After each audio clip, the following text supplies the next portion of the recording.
बुद्ध चरित्र चंद्रोदय विनीत विक्रम बोध जी का पुस्तक है। तथागत गौतम बुद्ध जातक कथाओं से दोस्तों 58वां सर्ग सत्यमेव जयते। जिस नगर में तथागत का वास होता था, नगर में अन्य धर्मगुरु पांव भी नहीं रखते थे। कुछ लोग दर्प में भरकर बलपूर्वक आ भी जाते थे तो वे वहाँ जरा भी सम्मान नहीं पाते थे। जहाँ पर गंभीर गौतम मुनि उपदेश देते थे, वहाँ पर लोगों की भीड़ एकत्रित हो भी जाती थी। लेकिन जहाँ पर अन्य धर्मों के प्रचारक भाषण देते थे, वहाँ प्राय सभा सुनी होती थी। लोग उन्हें सुनने में विशेष रुचि नहीं लेते थे। इन्हीं कारणों से विपक्षियों के मन में वैर भाव जागृत होने लगे। सारे संसार के मित्र गौतम बुद्ध उन्हें शत्रु जान पड़ने लगे। तब विरोधियों ने वही षड्यंत्र किया जिससे बुद्ध का अपकर्ष हो। श्रीवस्ती में चिंचा नाम की एक भिखारन थी। उसका रूप रंग विशेष आकर्षक था, लेकिन वह विवेकहीन थी। विरोधियों ने प्रपंच रचकर उसे पटा लिया और विपक्षियों ने मन चाही चाल चुनकर चली। वह युवती प्रतिदिन शाम को हाथ में माला लिए हुए सच समझकर जेतवन की ओर जाती थी। जब गौतम मुनि का प्रवचन सुनकर नगर के अन्य स्त्री पुरुष अपने अपने घरों को लौटते थे, तब उसे जेतवन की ओर जाते देखकर आश्चर्य से कहते थे, अरे चिंचा, अब तो भगवान का उपदेश बंद हो गया है और धर्म सभा समाप्त हो गई है। अब तू अकेली वहाँ कहाँ जाती है? हमारे साथ नगर को लौट क्यों नहीं चलती? तब वह छोकरी हंसती हुई उनसे आंखें मिलाकर कहती थी, मैं वहाँ तथागत के पास जा रही हूँ। तुम लोग अपने घर में जाओ। तुम्हें मुझसे क्या मतलब है? कल सवेरे इसी रास्ते में फिर मिलूंगी।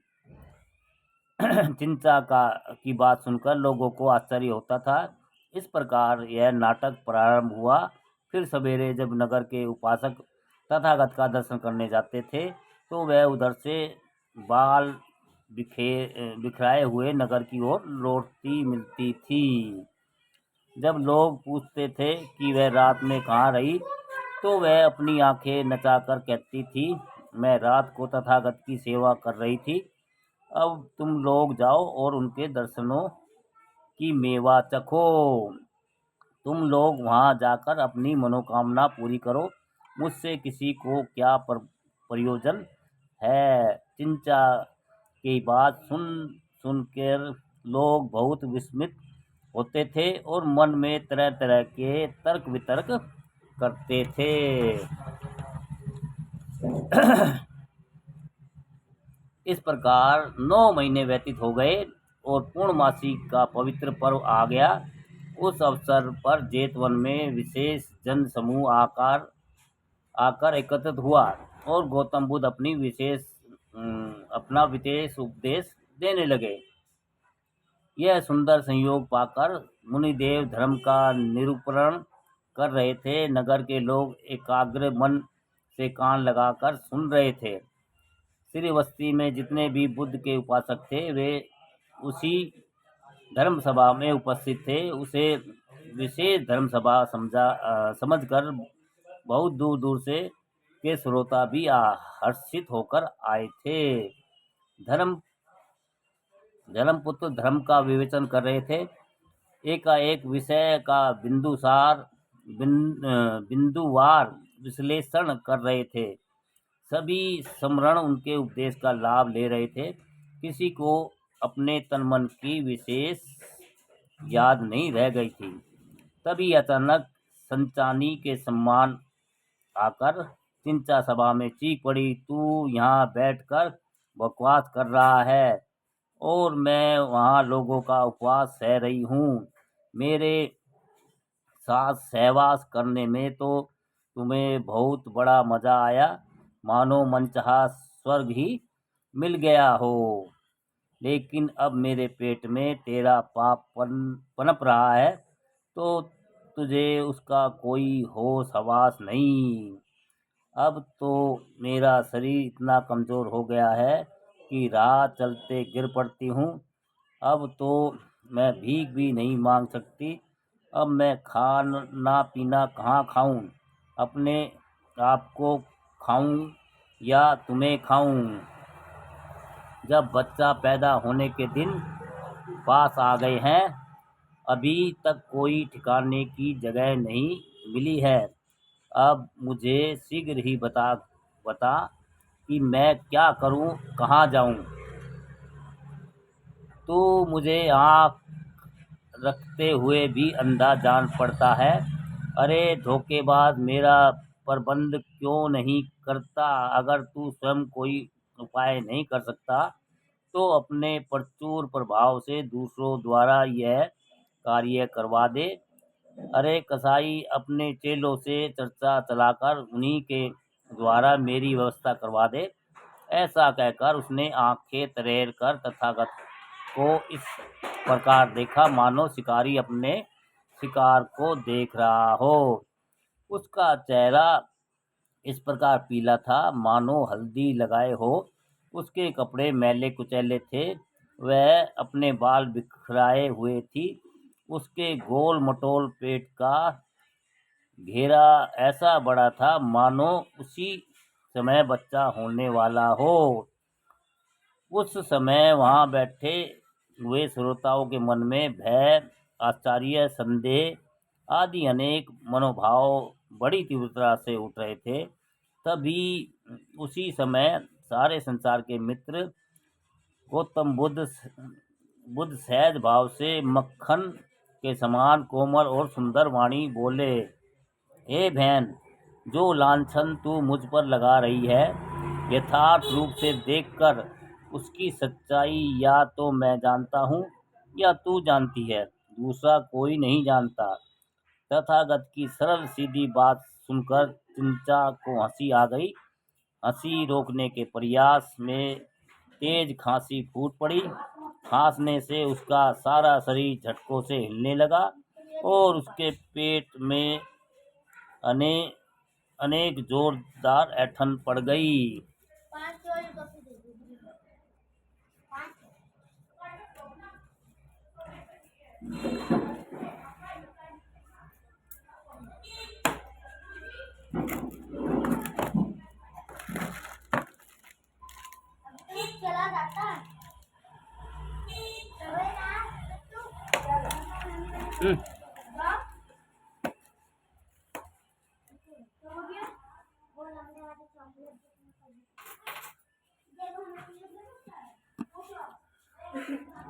इस प्रकार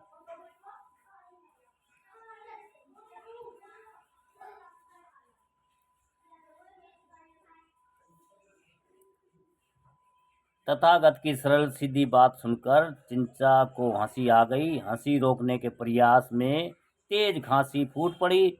खांसने से उसका सारा शरीर झटकों से हिलने लगा और उसके पेट में अनेक जोरदार ऐंठन पड़ गई।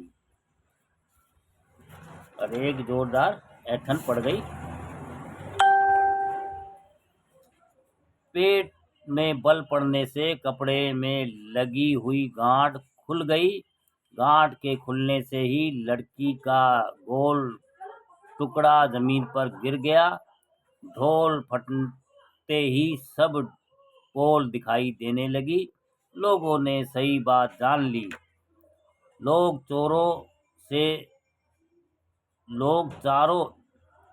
चारों ओर से छी छी कहकर धिक्कारने लगे।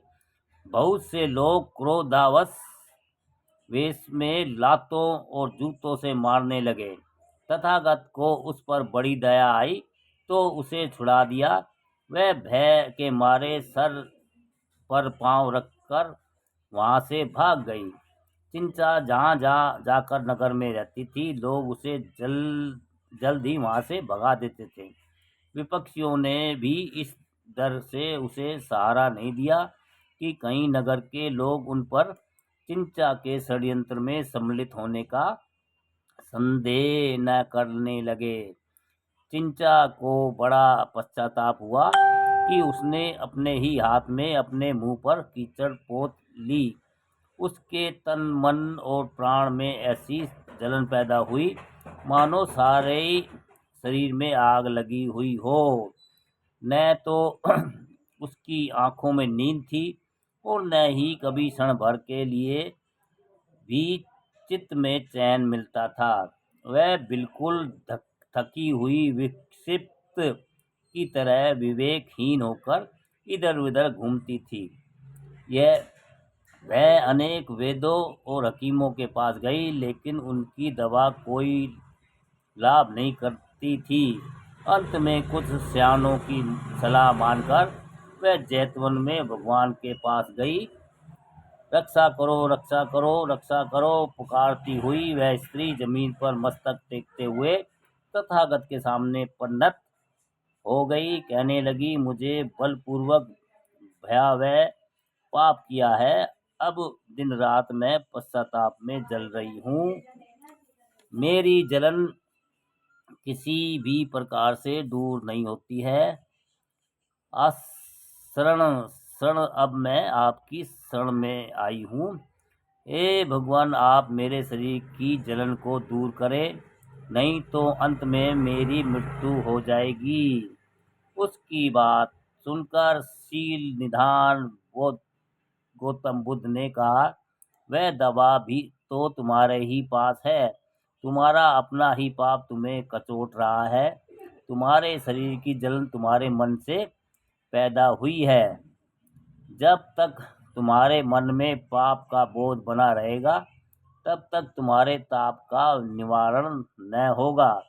अतः तुमने जिनकी सलाह मानकर यह अपकर्म किया है और लोगों के मन में बहुत बड़ा भ्रम पैदा किया है, अब नगर में जाकर उनका भंडाफोड़ करो।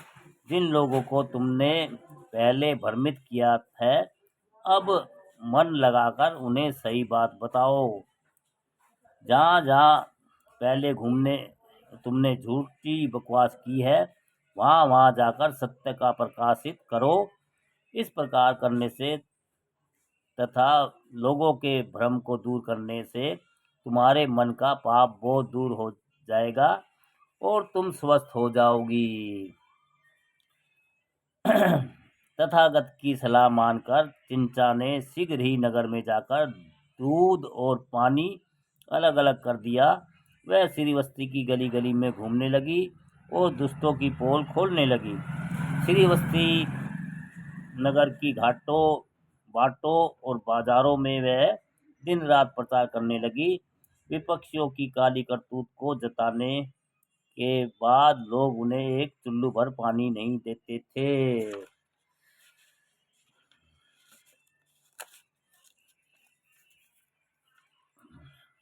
धीरे धीरे जब उसके शरीर की जलन दूर हो गई, तब तक पूर्णमासी आ गई। तब वह तनवंगी फिर से तथागत के सामने आकर प्रणत हुई और बोली, मुनि देव की कृपा से अब मैं भली चंगी हो गई हूँ। हे भगवान, अब मुझे भिक्षुणी संघ के शरण में ले लो और संसार में मुझे नया जीवन प्रदान करे। तथागत ने चिंचा का यह निम्र निवेदन स्वीकार कर लिया और उसे प्रवज्ञा देकर धर्म का प्रकाश दिया। इस प्रकार तथागत के विरुद्ध विपक्षियों का दुष्प्रचार समाप्त हो गया। सांच को आँच कैसे आती, यहाँ ज्ञान की पूरी सूर्य प्रकाशित हो वहाँ अज्ञान का अंधेरा कहाँ रह पाएगा। विनीत विक्रम कहते हैं कि जिनका नाम लेते ही सांसारिक दुख दूर हो जाते हैं, मैं उन्हीं गौतम बुद्ध के लोक पावन चरित्र का गायन करता हूँ। चिंचा के समान जघन्य अपकर्म अपकर्म करने वाली अपकारणी स्त्री जो संसार में बिल्कुल बेसहारा हो गई थी और जिसे कोई शरण देने वाला नहीं था, उसे भी अशरण शरण तथागत ने शरण दे दी। दोस्तों, 58वां सर्ग सत्यमेव जयते। और भैया,